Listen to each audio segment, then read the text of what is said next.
9월 9일 화요일 새벽입니다. 오늘 같이 기도하실 말씀은 레위기 6장 24절에서 30절까지입니다. 그 중에 25절 아론과 그의 아들들에게 말하여 이르라. 속죄제의 규례는 이러하니라. 속죄제 제물은 지극히 거룩하니 여호와 번제물을 잡는 곳에서 그 속죄제 제물을 잡을 것이요. 6장 전체 말씀은 제사와 관련해서 하나님께 드리는 예배와 관련해서 제사장에게 주시는 말씀입니다. 번제, 소제, 속죄제 이런 제사들을 드릴 때 제사장이 어떻게 드려야 하는지, 제사를 어떻게 드려야 하는가 하는 말씀이므로 요즘으로 하면 예배를 어떻게 드려야 하는가, 제사장 입장에서 보면 예배를 어떻게 인도하여야 하는가에 대한 말씀이기도 하죠. 어떻게 해야 예배 드리는 사람들이 어떻게 해야 하나님께서 기쁘게 받으시는 예배가 될 수 있을까에 대한 말씀이기도 합니다. 이 말씀들 중에 잘 살펴보시면 드리는 제사장이 어떤 존재인가 하는 것도 또한 미루어 짐작할 수 있죠. 뿐만 아니라 우리가 예배를 어떻게 드려야 하는가에 대한 교훈도 알 수가 있습니다.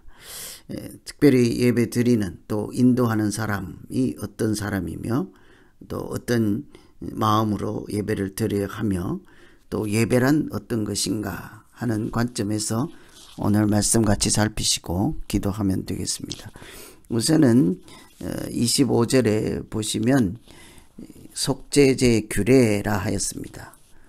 우선은 속죄제 제물을 여호와 앞 번제물 잡는 곳에서 잡을 것이라. 제물에 대한 것이죠. 속죄제를 드리는 짐승을 어떻게 하라 하는 말씀이죠. 이 말씀을 보시면 예배는 우리가 하나님 앞에서 죽는 것이다. 아주 단순하게 표현하면 그렇게 표현할 수 있죠. 왜냐하면 속죄제를 드릴 때 희생 제물을 여호와 앞에서 잡는다. 그 짐승이 하나님 앞에서 희생되는 거잖아요. 죽는 거잖아요. 그런데 사실은 그 제물은 제사를 드리는 그 당사자, 예배자를 대신해서 죽는 동물이지요. 희생 제물입니다. 그런데 그 동물을 여호와 앞에서 잡는다. 하나님 앞에서 죽는다 하는 것이죠. 하나님께 드리는 제물이니까요. 이렇게 보면 제물이 여호와 앞에서 죽임을 당하고 자기 목숨을 내놓는 것은 예배드리는 당사자 자신이 하나님 앞에서 죄인의 모습, 옛사람의 모습, 허물이 있는 모습을 이렇게 옛사람이 죽고 하나님의 은총으로 새사람으로 거듭나는 자리이지 않습니까? 마치 소제를 드릴 때 곡식을 완전히 빻아서 온전한 헌신을 이렇게 말씀한 것처럼 우리 안에 있는 정욕, 탐심 이런 것들 다 갈아서 없어지는 거죠. 하나님 앞에 온전한 헌신을 드리듯 속죄 제물이 나를 대신해서 하나님 앞에서 죽는다, 잡아야 한다 하는 것은 예배 드리는 자, 예배자 자신이 하나님 앞에서 죄인으로서 마땅히 죽임을 당하고 마땅히 하나님 앞에 자기 죄를 사함받아야 하는 것이지 않겠습니까? 이런 것 보면 예배라고 할 때 가장 먼저 우리가 하나님 앞에 나아갈 때는 하나님 없는 옛사람이 죄 사함을 얻기 위해서 대신 그 예배자 대신 안수해서 자기 목숨을 내놓게 하는 짐승의 희생을 꼭 우리가 깊이 생각할 수 있어야겠습니다. 내가 주고 마땅한 자리입니다. 그러나 하나님은 짐승의 목숨값으로 우리를 대신하게 하시고, 또 속죄제를 드려서 이렇게 성소와 예배 처소와 성물들, 여러 모든 번제단 이런 것들까지 정결하게 했던 것을 우리가 기억해야 하겠습니다. 그래서 속죄제 제물은 제사를 드리는 사람, 그 성소와 성물에 대해서 이렇게 오염된 것을 다 깨끗하게 씻음으로 하나님의 임재를 보장하고 하나님이 함께 하실 수 있도록 드리는 제사 예배이지요. 그래서 가장 먼저 예배자는 하나님 앞에서 죄와 허물을 다 내려놓고 하나님이 정결하게 하시고 깨끗하게 하신, 그래서 하나님께서 함께 하실 만한 그런 은혜를 회복하는 것이죠. 그래서 우리가 가장 먼저 기도할 것은 하나님 앞에서 정결한 자로, 정직한 자로, 허물 없는 자로, 하나님이 임재하시는 자로, 은혜를 베푸실 만한 자로 그렇게 하나님 앞에 나아갈 수 있게 해 주십시오. 이렇게 기도하면 되겠습니다. 두 번째 한 가지 살펴볼 것은 27절에 무릇 고기에 접촉하는 자는 거룩할 것이며 그 피가 어떤 옷에든지 묻었으면 묻은 그것을 거룩한 곳에서 빨 것이라. 이 고기와 피에 대한 말씀이죠. 속죄제를 드린 제물의 피는 이렇게 먹지 못하게 되어 있죠. 피는 하나님께 속한 것이므로 하나님께 드리는 것입니다.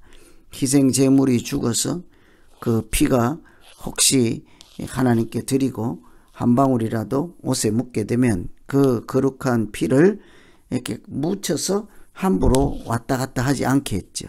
반드시 그 피를 깨끗하게 빨아서 이렇게 함부로 그 피가 이렇게 돌아다니지 않게 했습니다. 왜냐하면 그 피는 하나님께 속한 생명의 피이지요. 뿐만 아니라 그 피는 죄를 사하시고 정결케 하시는 예수 그리스도의 보혈을 미리 보여주는 피이지 않겠습니까? 그래서 이 고기도 마찬가지죠. 제물을 드린 고기를 거룩한 사람들, 제사장이 먹도록 하였습니다. 구별된 성물을 아무나 함부로 다루지 않게 했지요. 그렇게 해서 하나님 앞에 하나님께 속한 것, 하나님이 주신 것들 이렇게 가볍게 여기지 않게 하였습니다.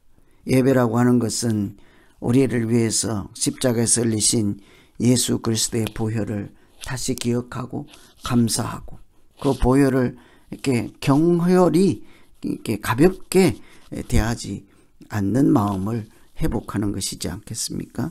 우리는 예배를 드릴 때마다 나를 구원하신 십자가를 귀하게 여기고 예수 그리스도의 보혈을 다시 기억하고 그 보혈을 보배 같은 피로 예수 그리스도의 희생의 가치를 우리가 늘 기억하며 감사로 살아가는 것이 예배이지요. 그래서 오늘 이 말씀은 속죄제를 드릴 때 하나님 앞에서 그 제물을 잡아라. 사실은 속죄제를 드리는 그 예배자 자신이 이렇게 자신을 대신해서 희생 제물이 자기 목숨을 내놓고 피를 흘리는 거죠. 그것을 항상 기억할 때 하나님 앞에서 죽음마땅한 사람은 나요. 그러나 하나님은 그것을 다른 방법으로 값을 치르게 하시고 나를 살려주심을 기억하면 늘 우리는 하나님 앞에서 해야 할 것은 감사와 찬양과 영광을 돌리는 것 외에 무엇이 있겠습니까? 뿐만 아니라 그 속죄제를 드릴 때 피가 묻었을 때 그 피를 함부로 이렇게 묻혀서 아무렇지 않게 행동하지 못하게 했죠. 그 고기도 그 고기에 접촉하는 자는 거룩하게 된다 했습니다. 이 구별되게 고기나 피든지 하나님이 주신 것, 하나님께 속한 것으로 그것을 함부로 가볍게 여기지 않게 하신 것은 예수 그리스도께서 흘리신 보혈의 공로, 그 가치를 우리가 소중히 기억할 수 있도록 하는 말씀이라 하겠습니다. 이렇게 속죄제를 드릴 때 제사장이 예배를 어떻게 잘 인도하고 예배를 드릴 때 무엇을 이렇게 정신 차리고 중요하게 여기면서 드려야 하는지에 대한 말씀으로 오늘 말씀을 기억하면 되겠습니다. 예배자들이 하나님 앞에 막 죽어가는 그 자리입니다.